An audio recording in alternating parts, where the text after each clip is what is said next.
All right, so we're diving deep today into some pretty fascinating material that you sent over. Yeah, should be interesting. We're going to be looking at how something as simple as Holy Communion can have such profound power, Mm-hmm. especially when it comes to healing and overcoming disease. Sure. It is something that a lot of people, I'm sure, Yeah, probably have questions about. definitely a lot of skepticism out there. Like, can Yeah, something so simple really have that kind of impact? absolutely. So we're going to try to unpack that a little bit today. Sure. And the material you shared actually starts off by kind of acknowledging that skepticism. Right out of the gate. Yeah, it doesn't shy away from it. Yeah. And then it goes on to suggest that maybe that simplicity isn't a contradiction, but rather No key. a key to understanding. It's like it's a feature, not a bug. Exactly, Yeah. yeah. Right. And it brings up some really interesting biblical examples Sure. to illustrate this point, like Yeah. um, David and Goliath, Classic. right? I mean, this huge, intimidating warrior. Decked out in armor. Yeah. And he's taken down by what a shark with a sling. And a stone. It's kind of mind-blowing when you think about it. It is. And it really, I think, speaks to that idea that God often works through The unexpected. the unexpected, the seemingly insignificant, the weak. Yeah. You wouldn't expect that outcome No. based on appearances. And there are other examples too, right?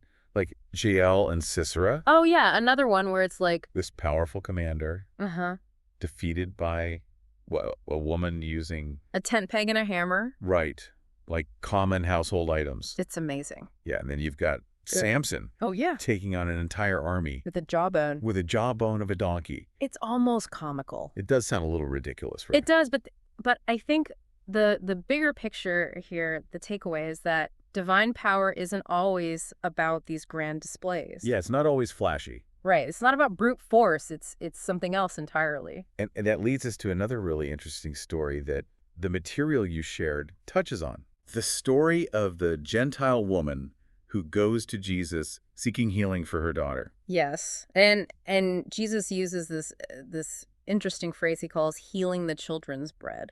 Yeah, which is a little bit Kind of a head scratcher. cryptic, yeah. What does that even mean?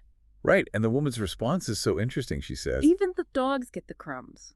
Yeah, like even just a little bit of that grace is enough. And what's remarkable is Jesus's reaction. Yeah, he commends her faith Her faith is what moves him. and ultimately heals her daughter. Right. It's not about her deserving it or earning it. It's about her faith in the power of that grace. Exactly. And this is where the material kind of ties it back to communion. This is where it gets really interesting. Yeah, it suggests that communion is like the shadow of that children's bread. Right. So if you think about a shadow, it's a representation of something more substantial. Okay. So in this case, if the crumbs represent those little bits of grace, those moments of healing that were available even Uh-huh. then communion, the actual partaking of the bread and wine, The substance. the substance, right? Yeah. That's the real deal. So it's almost like it's amplifying.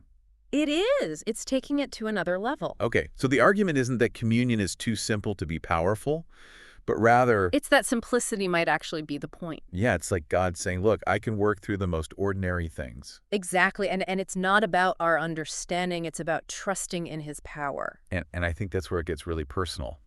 Right. That's the challenge. Yeah, how do we embrace that idea of power and simplicity in our own lives? Right. How does that shift our perspective on faith, on healing, on well-being?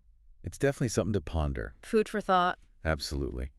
Well, thank you so much for sharing this material and for this fascinating conversation. You're welcome. It's been a pleasure. Really appreciate it. Anytime. All right, that's all the time we have for this deep dive, but keep those questions coming, and we'll see you next time. See them.